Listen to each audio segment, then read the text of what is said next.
الحمد لله الذي لم يتخذ ولدا ولم يكن له شريك في الملك ولم يكن له ولي من الذل وكبره تكبيرا.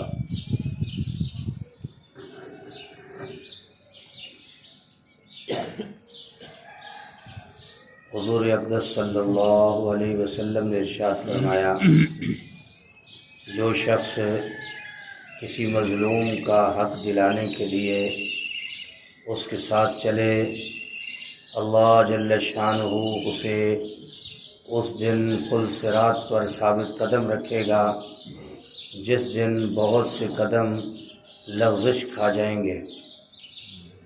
حضور صلی اللہ علیہ وسلم نے ارشاد فرمایا، جو شخص کسی مظلوم کا حق دلانے کے لیے اس کے ساتھ چلے، اللہ جل شانہ اسے اس دن پل صراط پر ثابت قدم رکھے گا جس دن بہت سے قدم لغزش کھا جائیں گے.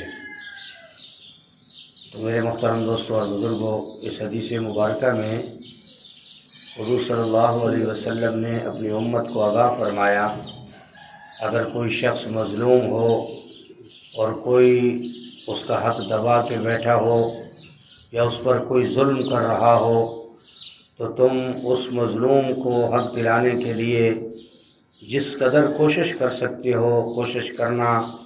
یہ بہت بڑی نیکی کا عمل ہے، اور جب موت کے بعد پل صراط پر تمہارا گزر ہوگا تو تمہارا یہ مظلوم کی مدد کرنا، اس کے ساتھ چلنا، اس کو حق دلانے کے لیے سعی اور کوشش کرنا، یہ اللہ جل شانہ کے ہاں اتنا مقبول ہوگا کہ پل صراط پر جہاں بہت بڑے بڑے لوگوں کے قدم لغزش کھا جائیں گے، اللہ جل شانہ تمہارے اس عمل کی برکت سے تمہارے قدموں کو ثابت رکھے گا اور تمہیں کامیابی سے ہمکنار فرمائے گا.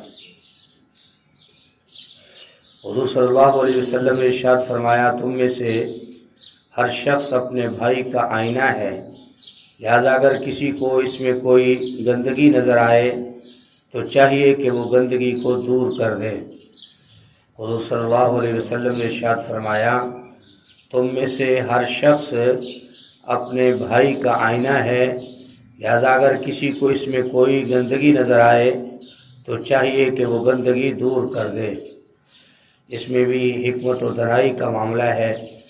فرمایا کہ مسلمان کے لیے آئینہ ہے. جیسے انسان کسی شیشے کو دیکھتا ہے، آئینے کو دیکھتا ہے، تو اگر کہیں کوئی چیز لگی ہوئی ہو تو آئینہ فوراً بتا دیتا ہے کہ تمہارے ناک پر، تمہارے چہرے پر، تمہارے کان پر، تمہارے ماتھے پر یہ چیز ہے. آدمی فوراً اس کو ہٹا دیتا ہے. اگر کسی مسلمان میں کوئی ایسا عمل دیکھے تو حکمت اور تدبیر کے ساتھ، دانائی کے ساتھ اس کو آگاہ کر دے کہ بھائی تیرے اندر یہ برائی ہے، اور کسی اچھے طریقے سے فرمایا کہ اس کا وہ معاملہ جو ہے حل کر دے تاکہ وہ اس گناہ سے محفوظ ہو جائے. فرمایا جس طرح کوئی آدمی نماز نہیں پڑھتا اور روزہ نہیں رکھتا، اچھے اعمال نہیں کرتا، نیک اعمال نہیں کرتا، تو دوسرا مسلمان اس کو فرمایا دوستی لگا کر اسے اچھے عمل کی ترغیب دے سکتا ہے. لیکن فرمایا یہ جب ہی ہوگا جب انسان کو موت کی فکر ہوگی، موت کے بعد کی زندگی کی فکر ہوگی، اور آخرت میں اللہ کے ہاں انعامات کو لینے کی فکر ہوگی، تو آدمی دنیا میں اچھائی اور بھلائی کرے گا. حضور صلی اللہ علیہ وسلم نے ارشاد فرمایا، تم میں سے کوئی شخص نیکی کو حقیر نہ سمجھے. حضور صلی اللہ علیہ وسلم نے ارشاد فرمایا، تم میں سے کوئی شخص کسی نیکی کو حقیر نہ سمجھے، اگر اور کچھ نہ کر سکے تو اپنے بھائی سے خندہ پیشانی کے ساتھ ہی مل لے، یہ بھی گویا کہ اس کی بہت بڑی نیکی ہے. حضور صلی اللہ علیہ وسلم نے ارشاد فرمایا، تم میں سے کوئی شخص کسی نیکی کو حقیر نہ سمجھے، اگر اور کچھ نہ کر سکے تو اپنے بھائی سے خندہ پیشانی کے ساتھ مل لے. یعنی انسان کو نیکی کا عمل، چھوٹی سی چھوٹی نیکی کو بھی فرمایا حقیر نہیں سمجھنا چاہیے. اور فرمایا نیکی جو ہے یعنی ہر اچھا اور خیر کا عمل نیکی ہے.